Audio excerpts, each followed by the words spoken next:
Le christianisme propose-t-il une solution à la pauvreté? C'est ce qu'on voit ensemble aujourd'hui. C'est l'heure de la bonne nouvelle.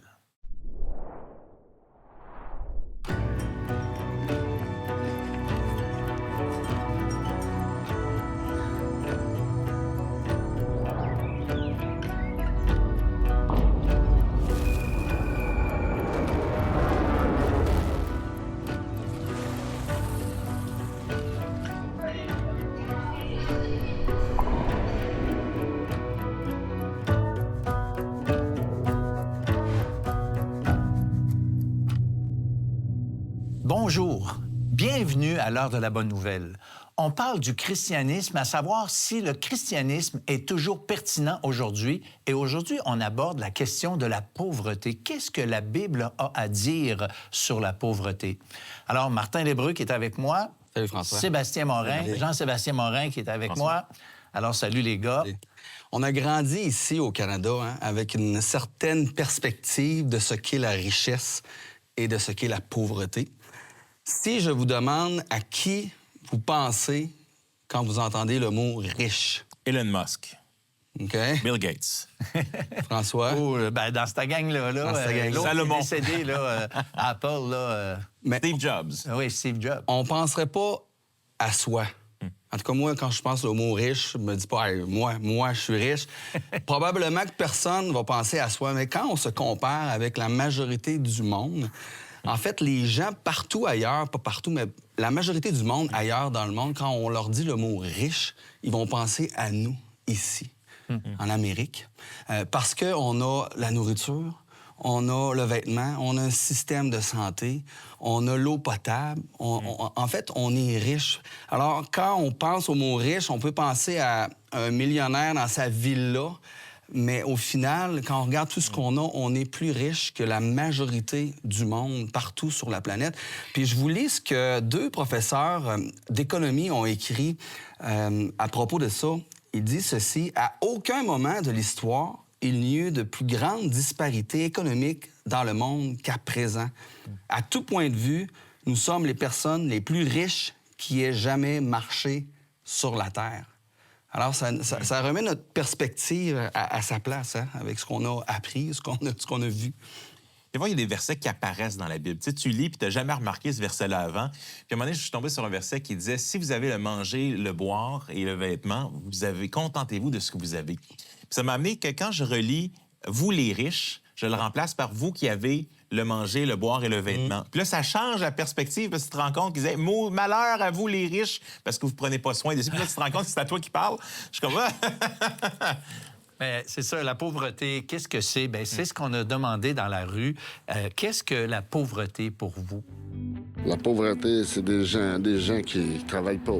C'est ne pas pouvoir se loger ou se nourrir à sa faim. De ne pas avoir des personnes qui te sont chères autour de toi. Pour moi, c'est à partir du moment où, par exemple, une mère de famille ou une famille se démène au travail et n'ont pas assez déjà pour subvenir aux besoins de leurs enfants ou même d'eux-mêmes. C'est les banques qui arrêtent pas de nous mettre de l'inflation d'un bord puis de l'autre, puis qui nous appauvrit. Puis la pauvreté, c'est d'être dépendant d'un système. C'est la difficulté d'avoir les éléments essentiels à la survie. Il y a la pauvreté monétaire, puis il y a la pauvreté émotionnelle. C'est un manque d'amour envers notre prochain. C'est de ne pas avoir d'espoir d'être juste bien, pouvoir être heureux. C'est un manque de quelque chose de significatif dans ta vie pour que tu te portes bien. La pauvreté, c'est quelque chose dans la tête, c'est un esprit. L'injustice de voir tous les gens qui sont sans abri, qui deviennent pauvres parce que finalement, ils manquent de tout. C'est ça la pauvreté, quand il faut demander pour de l'aide, pour juste manger. La majorité a parlé de nourriture, d'argent. Quand on manque de ces choses-là, ben on est pauvre. Une personne a parlé, je trouvais ça intéressant, on peut être pauvre émotionnellement, mais j'irais encore plus loin. On peut aussi être pauvre spirituellement. Et la Bible nous dit que si on ne connaît pas Dieu, ben on est considéré comme des pauvres spirituels. Mais ici, à l'heure de la bonne nouvelle, on veut présenter justement le Seigneur Jésus et Dieu à ceux qui sont pauvres et qui ne le connaissent pas. Des choses que j'ai trouvées intéressantes, c'est que quelques-uns ont mentionné un peu la pauvreté, mais il faut que tu travailles, ou à quelque part un peu cette idée qu'on peut avoir, mais c'est leur faute. Ou des fois, un dit c'est un état d'esprit. Mais des fois, c'est aussi une des dynamiques, c'est que la pauvreté amène encore plus de pauvreté. Puis des fois, il y a un cycle où les personnes ont de la difficulté à s'en sortir. Fait que c'est intéressant de voir la différence entre « j'ai pas assez à manger » versus « c'est de ta faute ». Donc, comment est-ce qu'on réussit à régler ça? Ou même, tu sais, la pauvreté, elle est là partout, tout le temps. Puis il me semble que je peux aider une personne, mais ça ne réglera pas le problème là, plus large. Ouais. Puis je trouve, moi, en tout cas, personnellement, j'avoue que, mettons, je me dis souvent, certaines personnes qui sont pauvres, que souvent, on pense d'une façon, tu sais, plus ou moins discrète, mais on pense que c'est un peu de leur faute, tu sais, parce que s'ils ne faisaient pas telle et telle affaire, s'il n'y avait pas peut-être telle mauvaise habitude, alcool, drogue ou je sais pas quoi, ou même encore, ça, c'est pas de leur faute, mais les maladies mentales, tu sais, là, il y en a beaucoup, là, tu sais, ça, c'est un vrai problème, tu sais, la pauvreté parmi ces gens-là. Mais moi, je trouve que la pauvreté, c'est quelque chose de bien relatif. Quand j'étais jeune garçon, je me tenais avec un monsieur qui était un peu plus vieux que moi, en fait, puis j'avais été chez eux, puis il m'avait dit, tu sais, je voulais amener de la nourriture, puis il dit, non, François, il dit, pas de problème, il dit, mon frigidaire, il est plein. Et quand je suis arrivé dans son appart, toute petite, il y avait un pain et un pot de beurre de pinot. Et lui, il avait dit, mon frigidaire est plein, puis c'était pas une blague, là, c'était relatif pour lui, mais des fois, il n'y avait rien à manger, ce gars-là. Les autres, il est plein, puis on dit, rien dedans! C'est ça. Mais je trouve, j'ai beaucoup aimé l'idée que c'est un état d'esprit. En tout cas, la Bible nous encourage à avoir un bon état d'esprit par rapport à la richesse, par rapport à la pauvreté, par rapport à l'abondance, la satisfaction. Tout ça, se joue beaucoup entre les deux oreilles. Restez avec nous parce qu'après la pause, on continue de parler de ce sujet. Qu'est-ce que la pauvreté? Mais la question, c'est pas juste les chrétiens qui se la posent. On est beaucoup plus concernés aujourd'hui parce qu'avec l'avion, l'Internet, les communications, j'ai une bonne idée de ce qui se passe dans d'autres pays. Il y a une immense partie de la population mondiale qui vit dans une situation où ils ont moins de 2 $ par jour. Y a-t-il une solution concrète à cette pauvreté? Mais en fait, en étudiant plus, je pense que j'en ai trouvé une dans la Bible. L'heure de la bonne nouvelle, en collaboration avec le Messager chrétien, vous offre gratuitement le livre de réflexion quotidienne La Bonne Semence. Pour en recevoir un exemplaire, écrivez-nous à l'heure de la bonne nouvelle, casier postal 33012, comptoir postal Thibault, Trois-Rivières, Québec, G8T 9T8. Vous pouvez également nous joindre à info@hbn.ca ou par téléphone 1-866-509-1319. J'ai une confession à vous faire. La pauvreté, c'est vraiment pas quelque chose qui m'a beaucoup préoccupé, et jusqu'à assez récemment. Et ça, même, j'avais une bonne raison, même biblique pour ça, parce qu'il y a un verset dans la Bible qui nous dit en Marc 14, verset 7, c'est dans le contexte où il y a une femme qui vient renverser sur les pieds de Jésus un flacon de parfum qui coûte très, très cher. Et les disciples s'exclament, « Mais voyons donc, on aurait pu le vendre puis donner ça aux pauvres. » Et Jésus répond ceci. « Des pauvres, vous en aurez toujours autour de vous, et vous pourrez leur faire du bien quand vous le voudrez. Mais moi, vous ne m'aurez pas toujours. » Donc, Jésus parle qu'il va bientôt mourir et tout ça. Mais donc, des pauvres, vous en aurez toujours. C'était réglé. Je ne peux pas rien faire pour régler la situation de la pauvreté dans le monde, parce qu'il y en aura toujours. Et en plus de ça, vous pourrez leur faire du bien quand vous le voudrez. Ça m'arrive pas très, très souvent d'avoir le goût d'aider financièrement des pauvres ou d'aider de d'autres façons. Et là, je suis tombé sur un livre qui était écrit par un théologien et un économiste qui se sont mis ensemble, puis qui se sont dit, mais est-ce que la Bible a vraiment rien à dire? Est-ce que même l'utilisation de ce verset-là, parce que semble-t-il, je ne suis pas tout seul à utiliser ce verset-là pour me sentir mieux, est-ce que la Bible ne nous dit pas quelque chose sur comment régler la question de la pauvreté au niveau mondial? Et donc, on est beaucoup plus concernés aujourd'hui parce qu'avec l'avion, l'Internet, les communications, j'ai une bonne idée de ce qui se passe dans d'autres pays. Par exemple, selon la Banque mondiale, en 2021, juste pour vous donner une idée de ce serait quoi un peu le PIB par habitant. C'est grosso modo le revenu, si on peut dire, là, pas exactement, mais pour vous donner une idée. Voici le salaire annuel par capita de plusieurs pays. République du Congo, 400 $ par année. La Somalie, 600 par année.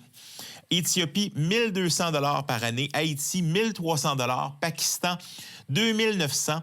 Et là, on a un jump. Israël, 32 200. Grande-Bretagne, 36 700. Allemagne, 39 100. Canada, 41 500. Et États-Unis, 49 800 annuellement.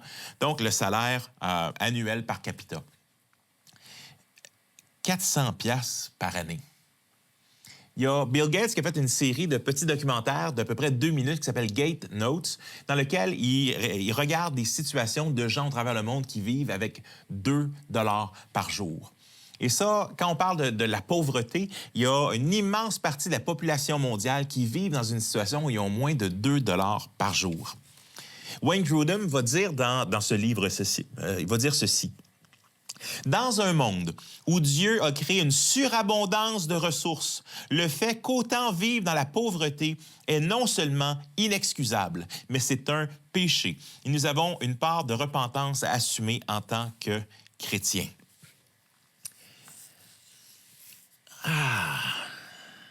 Mais la question, c'est pas juste les chrétiens qui se la posent. Parce qu'on se pose de plus en plus, en tant que société, les questions d'égalité puis de pauvreté.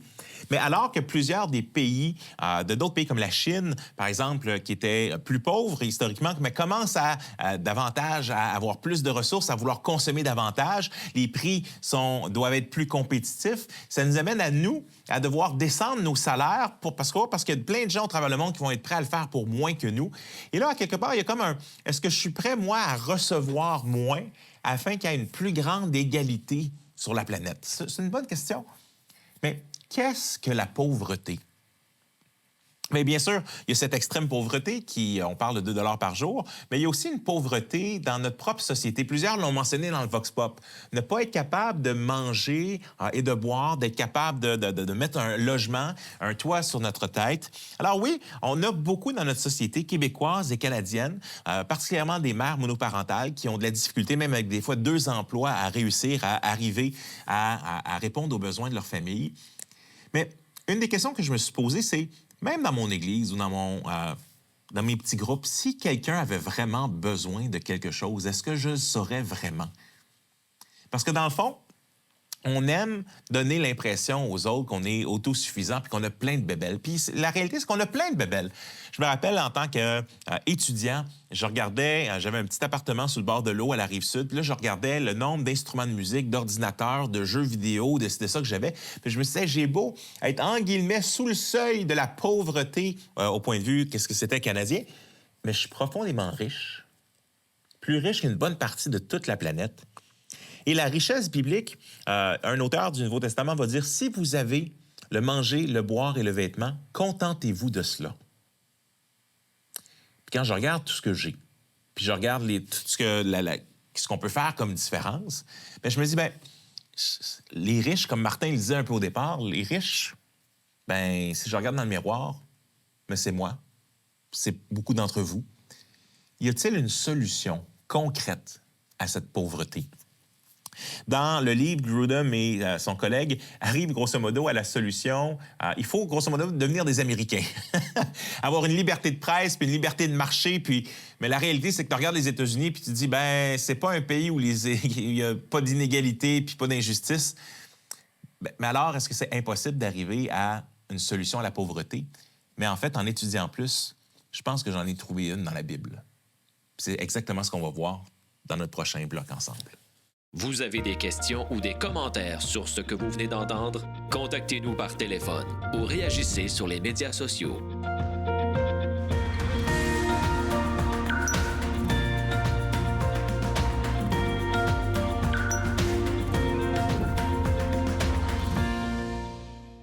Jean-Sébastien, quelle est la solution biblique à la pauvreté? Comme on l'a cité plus tôt, Jésus il a dit « Des pauvres, vous en aurez toujours autour de vous. Et vous pourrez leur faire du bien quand vous le voudrez, mais moi, vous n'aurez pas toujours. » Première chose, on ne pourra pas régler la question au niveau mondial. Tant que Jésus ne revienne pas et qu'on n'a pas un monde de paix et de justice, il n'y a pas de pauvreté mondiale qui est réglée. Par contre, ce qu'on se rend compte, c'est que la Bible nous donne une série de recommandations et de commandements pour, l'Église locale, donc les uns les autres proches de nous. Et je te dirais, il y a 2 passages qu'on connaît super bien, mais qu'on lit vraiment pas bien. En tout cas, moi, des fois, je l'ai lu dernièrement, puis je dis, oh boy, je suis passé tellement à côté. Alors, tournons en Jacques 2. Souvent, c'est un passage, des fois, on est plus concerné par qu'est-ce qu'on veut pas que ça dise que par qu'est-ce que ça dit.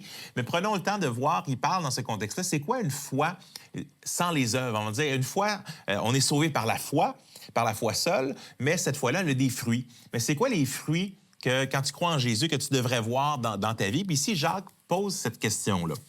Il dit, mes frères et sœurs, que sert-il à quelqu'un de dire avoir la foi s'il n'a pas les œuvres?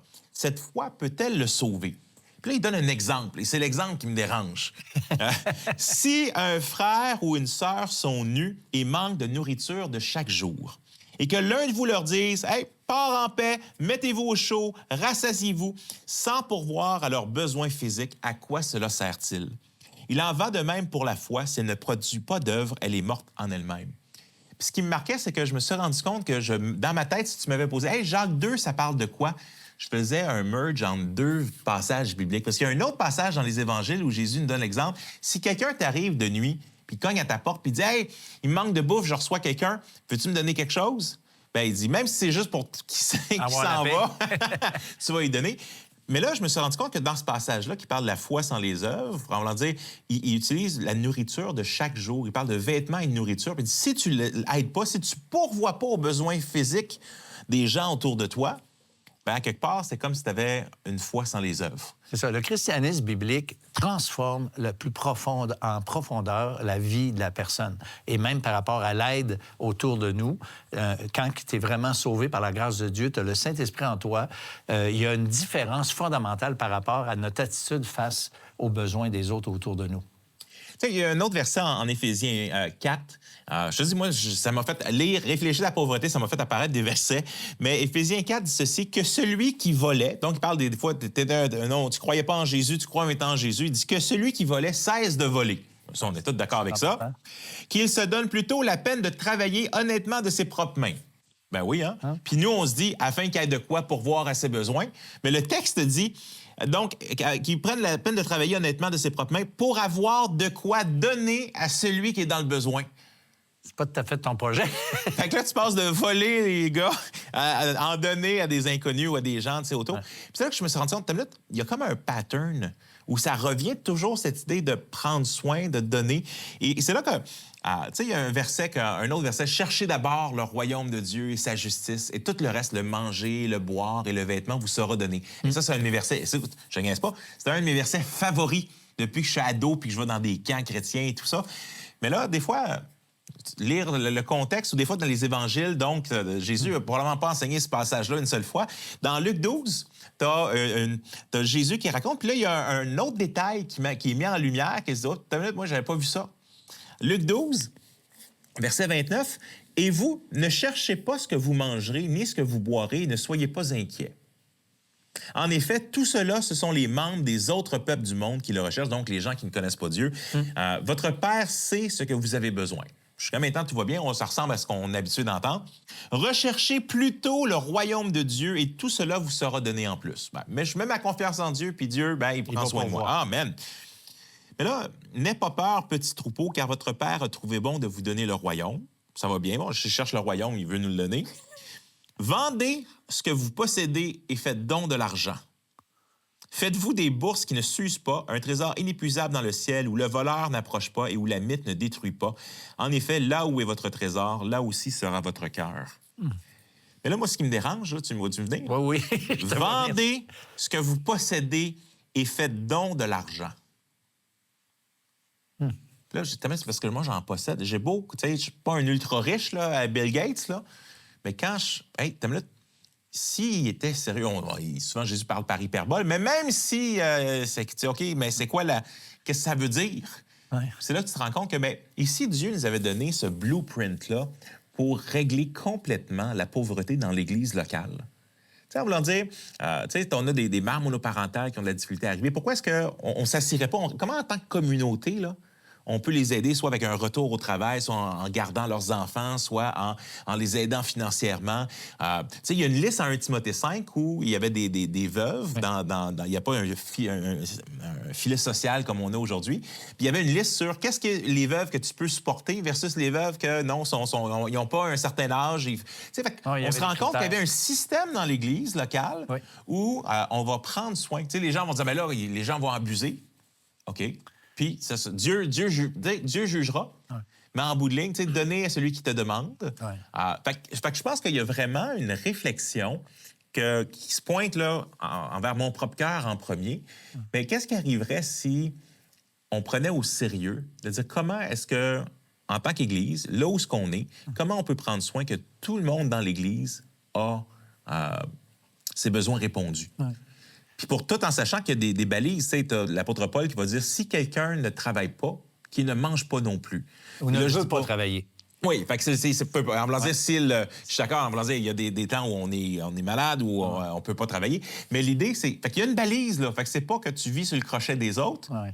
Mais fait qu'il y a des balises, mais tu dis, bien, qu'est-ce qui arriverait si on s'assisait, puis qu'on se posait, OK, dans notre situation, on prend soin comment des personnes là, puis le témoignage que ça serait pour l'extérieur. Dans les Actes des Apôtres, ça, c'est le tout début du christianisme, les gens, c'est marqué, vendaient certaines propriétés, pas nécessairement leur maison et tout ce qu'ils avaient, mais certaines propriétés, et l'apportaient aux pieds des apôtres, puis eux le distribuaient parmi la communauté. Et Pline le Jeune, un historien du 1er siècle, a laissé le témoignage écrit comme de quoi que les chrétiens de son époque vivaient comme c'était vraiment, qui était supposé de le faire. Autrement dit, Pline le Jeune, un historien, reconnaissait que les chrétiens du 1er siècle mettaient vraiment en pratique cette vertu-là d'aider les autres dans la communauté. Dans l'Église où moi je suis, il y a même des personnes qui sont responsables de ramasser des plats et puis les mettre au congélateur, puis selon les besoins ponctuels, bien, ils vont distribuer ça. Il y a souvent des gens qui donnent des sous à d'autres personnes. Alors, ça devrait se vivre, en tout cas, à un certain niveau, minimum. Il y a un théologien que j'aime beaucoup dans l'histoire qui s'appelle Augustin. Puis quand il fait son commentaire biblique sur ce passage qu'on vient de lire, il dit « Ben moi, j'ai fait ça. » Puis moi, je suis comme « Oh boy! » Puis parce qu'il y a des gens dans l'histoire de l'Église qui l'ont mis en pratique puis qui ont vraiment voulu aider les pauvres, qui ont été sérieux. Puis c'est là que je me dis « Ben, on a un contexte différent, mais comment est-ce que je peux être plus sérieux et intentionnel? » Augustin fait un peu une constatation là-dessus. Il dit ceci. « Telles, ô mon âme, sont les misères qui accompagnent les richesses. Elles sont acquises avec peine et conservées avec crainte. Elles sont gagnées en travaillant d'arrache-pied et perdues avec tristesse. Il est difficile d'être sauvés si nous les avons. Il est impossible si nous les aimons. Et nous pouvons à peine les avoir sans les aimer de manière démesurée. Enseigne-nous, Seigneur, cette leçon difficile. Gérer consciencieusement les biens que nous possédons et ne pas désirer avec convoitise plus que ce que tu nous donnes. Quelle belle prière qui nous demande de changer notre cœur. Absolument. Mais Jean-Sébastien, l'Évangile, ça commence avec un don. La Bible dit que Dieu a tant aimé le monde qu'il a donné son Fils unique afin que quiconque croit en lui ne périsse point, mais qu'il ait la vie éternelle. Alors, l'invitation que le Seigneur nous fait, au fond, c'est répondre à un don que lui-même a fait. Et lorsqu'on répond à ce don-là, on a le désir de se donner nous-mêmes à Dieu, servir Dieu, et bien sûr, par conséquent, notre communauté autour de nous, ça fait une différence. Vous avez des questions ou des commentaires sur ce que vous venez d'entendre? Contactez-nous par téléphone ou réagissez sur les médias sociaux.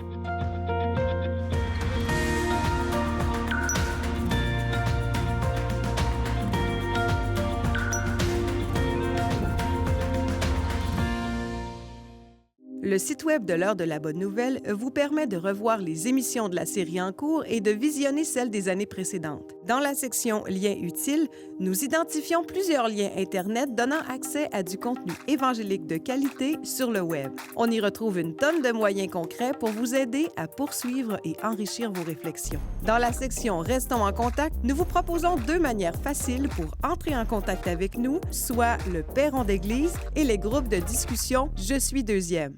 J'aimerais ça revenir sur l'idée d'être pauvre spirituellement. Parce que la Bible dit qu'on peut être pauvre spirituellement si on ne le connaît pas. si on ne connaît pas Dieu. Puis dans le monde, on peut être riche. Mais si on ne connaît pas Dieu, au final, bien, on est pauvre. Permet, Martin, connaître Dieu, c'est l'idée d'avoir une relation avec lui. C'est pas dire ce qui existe, là. Oui, d'être connecté avec lui. C'est ça. Puis on peut être pauvre, mais être le plus riche au monde parce qu'on a été sauvés, on a une relation avec lui.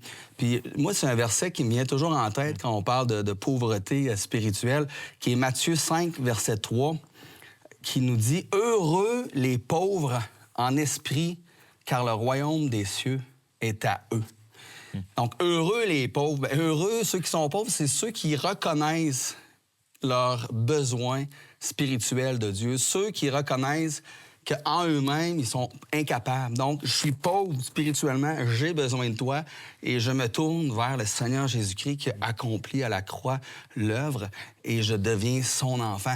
Et là, je peux bien être pauvre tout le restant de ma vie, mais si je suis enfant de Dieu, mais je suis le plus riche. C'est l'essentiel. J'ai la vie éternelle. J'ai la communion avec lui. Donc oui, j'ai l'essentiel.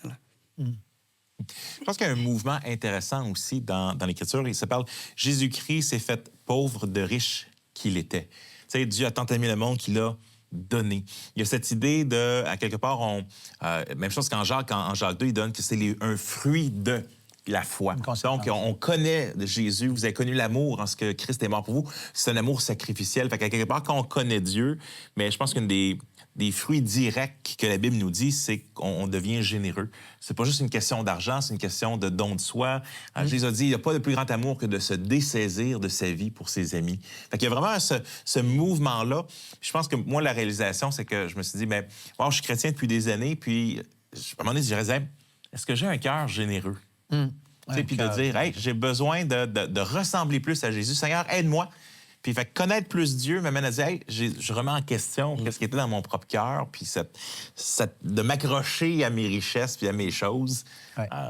Je connais quelqu'un qui s'est fait vérifier par l'impôt parce qu'il y avait trop de dons. Puis on a demandé, le gouvernement fédéral a demandé les détails de ces dons parce qu'il trouvait que les montants étaient trop exagérés. Personne ne donnait trop. Oui, c'est ça. J'ai trouvé ça intéressant de penser à ça. Alors, c'est ça, le don, c'est Dieu qui commence par donner.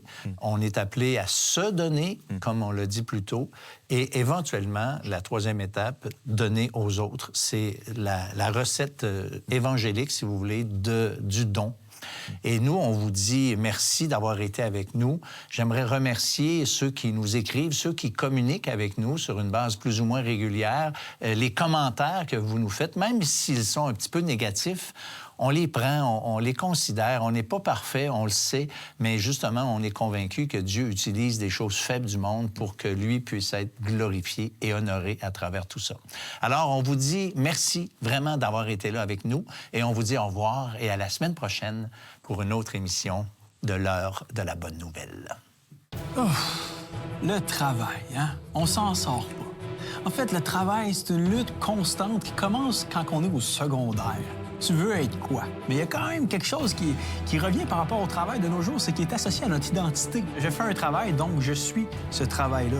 Et lorsqu'on regarde le discours biblique, l'histoire biblique, on réalise pourquoi le travail est pénible et en même temps, pourquoi l'être humain a comme besoin de travailler.